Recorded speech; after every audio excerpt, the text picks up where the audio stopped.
ada di tengah-tengah kita, lebih utama dari segala sesuatu. Menaati panggilan Tuhan dalam keterbatasan. Tetapi Tuhan berfirman kepadaku, janganlah katakan aku ini masih muda, tetapi kepada siapapun engkau kuutus, haruslah engkau pergi, dan apapun yang kuperintahkan kepadamu, haruslah kau sampaikan. Yeremia 1 ayat 7. Sahabat Iktus, ketika seorang menjadi percaya kepada Kristus, pada saat yang sama di dalam hatinya ada sukacita besar, karena ia telah mendapatkan harta terbesar, yaitu jaminan akan hidup yang kekal. Karenanya sebagai ungkapan syukur, ada kerinduan yang tak dapat ditahan untuk menaati panggilan Tuhan. Namun terkadang, keterbatasan menghalangi seseorang dapat menjadi alat yang berguna bagi kerajaan Allah. Yeremia adalah seorang nabi yang melakukan tugasnya selama masa pemerintahan di Raja Yehuda. Dia sangat berani menyampaikan firman Tuhan. Dia menghadapi berbagai kesulitan, bahkan dia mendapat julukan sebagai nabi yang menangis karena dia melihat betapa bebal bangsanya dan melihat kejatuhan Yerusalem. Namun siapa sangka kalau di awal pelayanannya, Yeremia sempat menolak panggilan Tuhan atas dirinya karena ia lebih banyak melihat pada keterbatasannya. Lebih dalam kita akan diberkati melalui firman Tuhan ini. 1. Panggilan Tuhan bagi Yeremia. Istilah membentuk, mengenal, menguduskan, dan menetapkan ayat 5 menunjukkan rancangan Tuhan yang sempurna atas diri Yeremia untuk menjadi alat keselamatannya.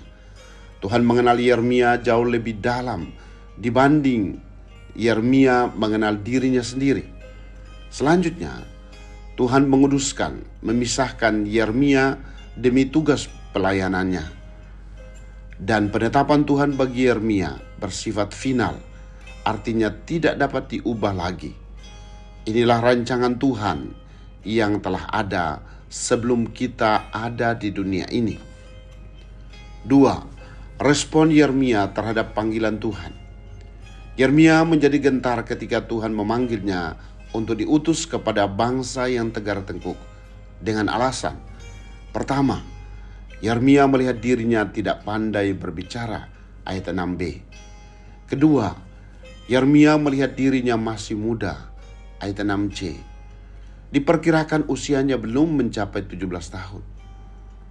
Apakah mereka akan mengerti pesan Tuhan yang disampaikan oleh pribadi yang tidak pandai bicara dan masih sangat muda? Yeremia meresponi panggilan Tuhan dengan penuh keraguan. 3. Penyertaan Tuhan bagi Yeremia. Tuhan yang telah memanggil Yeremia adalah setia. Bagian Yeremia adalah taat saja melakukan perintah Tuhan, ayat 7b. Selanjutnya, ada kuasa dan efektivitas pada firman yang disampaikannya, ayat 9b dan 10. Inilah urapan Tuhan bagi setiap pribadi yang dipanggilnya untuk melayani. Selain itu, yang perlu dipegang adalah adanya janji penyertaan Tuhan, ayat 8. Jangan takut, karena Tuhan setia menyertai kita, sehingga kita efektif melayaninya meski dalam keterbatasan. Sahabat Iktus yang dikasihi Tuhan, untuk tujuan apa Tuhan memanggilku?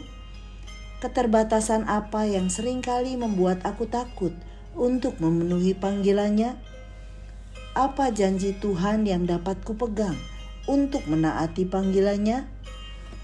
Tuhan Yesus, aku mempunyai kerinduan untuk menjadi alat yang berguna bagi perluasan kerajaan-Mu. Ampuni Tuhan, karena sering melihat keterbatasanku dan menjadikannya alasan untuk menghindari panggilan-Mu. Aku mohon pimpinan-Mu dalam tiap langkahku, dan taruhlah firman-Mu dalam mulutku, sehingga perkataanku hanya berasal dari-Mu saja. Pakailah aku dalam segenap keterbatasanku, sesuai rencana-Mu, agar bangsa-bangsa dapat datang menyembah-Mu. Amin. Tuhan yang memanggil, Tuhan juga yang memperlengkapi.